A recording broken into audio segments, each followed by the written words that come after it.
Today we will discuss why we should no longer perform Ds and Cs for miscarriages and why you as a patient should not have a D&C. Stay for the duration of this video to find out why. What is a D&C? It's an archaic procedure. It's a procedure where the doctor is working in a uterus blindly, trying to spoon out tissue. It is important for you, the patient, to know the doctor cannot see what he or she is doing, and it is all done by feel only. Would you park your car in your garage blindfolded? Why are gynecologists the only surgeons allowed to work inside a human organ blindly?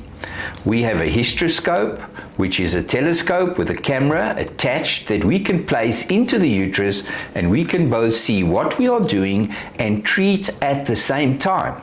We can remove polyps, we can remove fibroids, and we can remove a miscarriage. Very seldomly cause any harm to the uterus. We never use electricity in the uterus, we only use mechanical instruments. As I said before, would you park your precious car in a garage blindfolded? No one would. Here, I have placed a hysteroscope into the uterus. This view is unfortunately an identical twin miscarriage which was diagnosed on ultrasound. Here is the pregnancy sac. The placenta is obviously at the back, what we call posterior. This is the tubal opening on the right, and this is the left tubal opening, and this is a very healthy decidual tissue, or the pregnancy lining of the uterus, which we unfortunately as gynecologists have been trained to remove all this tissue blindly, and invariably end up with in excess of 30% of our patients having intrauterine scar tissue formation, better known as Asherman syndrome, after the D&C. This tissue should never be removed. We should not scrape in the uterus. There should be no need to do a D&C to terminate a pregnancy that is no longer viable. Patients should actually refuse a D&C. The D&C should be banned. Remember, it may also be referred to as an EVAC, or evacuation of retained products of conception. This is the pregnancy sac. Now I'm going to show you how we open the sac and are able to evaluate the fetus. Here I am in the gestational sac, and this is the amniotic sac, and in that sac we see the yolk sac, and here we see the villi. It looks like coral. It's easy to see. And we can biopsy the villi, which is part of the placental tissue, and I've just done that now, and we are now going to send this off so that we can test to see what the genetics of this pregnancy was. There is the small fetus. It should be 9 weeks, and I can see how this fetus has not grown at all. So there's the fetus in the amniotic sac, a very small fetus, which is probably genetically abnormal.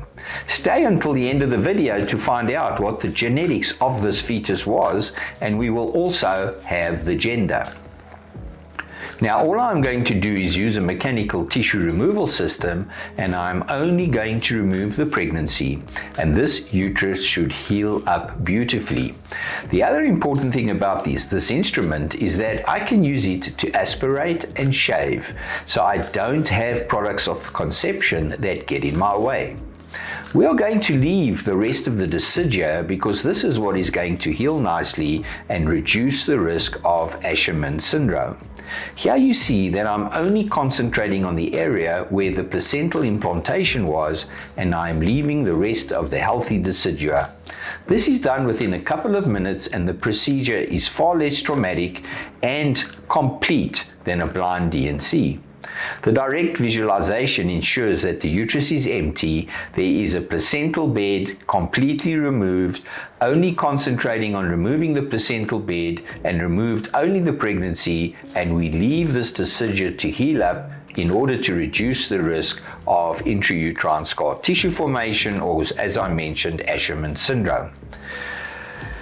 The pregnancy was actually genetically abnormal. It was a trisomy 3. In other words, there were 3 chromosomes number 3s present in the fetus instead of 2 chromosome number 3s. And this is a sporadic abnormality, and most of these sporadic abnormalities are a reason for why patients have an early miscarriage. The gender was actually a male. In light of the fact that we have the answer as to the cause of the miscarriage, this helps the couple to come to terms with it and move on. Should the genetics have been normal, this will prompt me to do more tests to assess why the patient miscarried a genetically normal pregnancy. So, in order to recap, why we should not perform a D&C. It's a blind procedure and it's a dangerous procedure, and there's a good chance that it can lead to infection. As with any surgical procedure, we can lead to infection, which can lead to fever, pelvic pain and vaginal discharge, and even infertility. The risks of this happening with a hysteroscope are far less common. You can have bleeding, and some bleeding is normal after a D&C, but excessive bleeding can occur, which may require further treatment and is often related to a uterine perforation, again due to the fact that the doctor cannot see what he is doing. So, the uterus may be punctured or perforated during the procedure because of this blind D&C. A pregnant uterus is very soft and can easily be perforated when you're working blindly.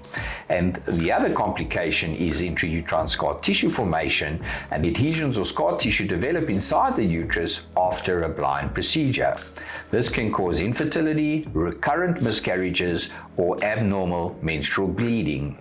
So what we do know is if we remove retained products of conception with a blind procedure, there's at least a 30% chance that you will have an incomplete removal and leave parts of the pregnancy behind. And there is also a 30% risk of intrauterine adhesion formation, whereas if you do it mechanically with a hysteroscope, looking at it with direct vision, the risks are less than 1%. Another procedure that we need to mention is that when we are terminating a miscarriage, you will also hear of doctors saying, I'm going to do a suction evacuation. And there, a suction tube, again, is blindly placed into the uterus. This is a very smaller surface area than the curette that they use when they do a D&C, and this can easily penetrate and perforate the uterus. It has the same risks as a D&C because it's blind. In other words, and I've mentioned it before in the video, that's infections, perforation, bleeding, etc. And a large percentage of these patients get scarring in the womb afterwards, and they also have incomplete emptying of the uterus because it's blind. I hope this video has been helpful, and if you like the video, press the like button and also share so that you can get more videos when we put more Vitalab videos onto our YouTube channel. Thank you.